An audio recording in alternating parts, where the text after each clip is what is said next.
This is Crew Resource Management, Culture and Cultural Differences. Watch this video. Hello, welcome to the channel. Hope you're all well. So in Crew Resource Management, there is a lot of emphasis on operating cultures, company cultures, and also the cultural differences amongst personnel and also between different countries and also different companies. So some of the objectives of this element of Crew Resource Management training is to identify and define safety cultures, identify particular cultures and influences, and ultimately promote a positive safety culture. Now, we can define safety culture as the way safety is perceived, valued and prioritized, and if it occurs at all levels within an organization. When we look at cultural differences, we would look at the ideas, customs and social behavior of particular people or society. It's about everyone and everything. Now, safety culture can either be good or bad, and it is a product of the combined effects of a company, of personnel and national cultures. A good or bad safety culture within an organization can reflect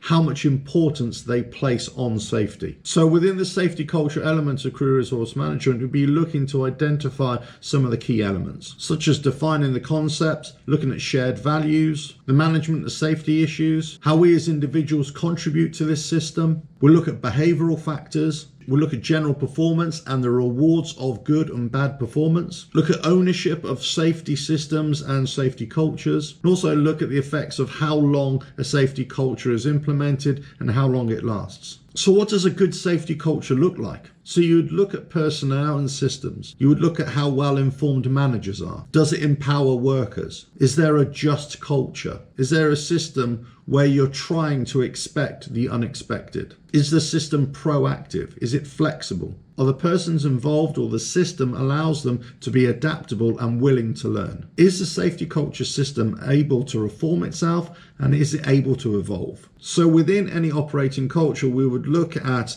a generally improving system, from the pathological to the reactive, to the calculative, to the proactive, and finally to the generative. In safety cultures, we would look at a safety climate, employee psychology, timely attitudes and perceptions, situational factors and environmental factors. We would look at the temporary nature of the system and the organization, and if anything is subject to change. In terms of this topic, you'll be looking to discuss cultures in general, national cultures, aviation cultures, professional and company cultures, military versus civilian applications, and whether the interaction of any of these cultures create any barriers. So you would look at any issues that can be generated. Are there any national cultural issues? Are there any issues from within aviation or within any professional organization? Are there any issues that will give rise between a military application and a civilian application? And if there are any issues and if there are any barriers, how can we overcome that? So you'd be looking at the management of safety cultures and the management of the influence of operating cultures or national cultures. So you'd be looking to discuss the effects of language,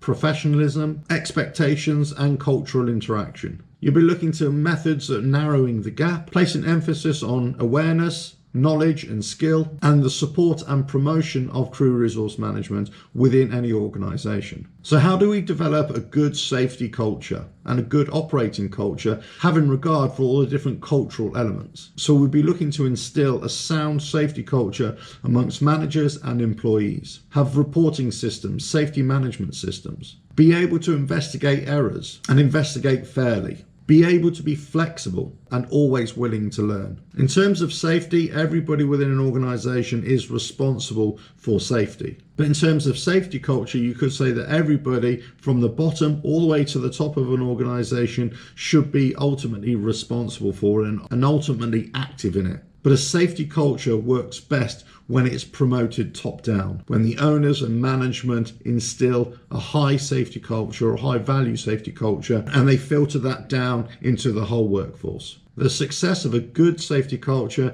is how it's implemented and how it's perceived. Is it reflective? Is it evolving? Is it self-analytical? And is it critical? And you should always be asking yourself, what can you do to make your safety culture better? As with any CRM session, always come prepared to discuss all the elements involved. If you like what I do here, subscribe to the channel and keep on watching the videos, and I'll catch you again. Bye now.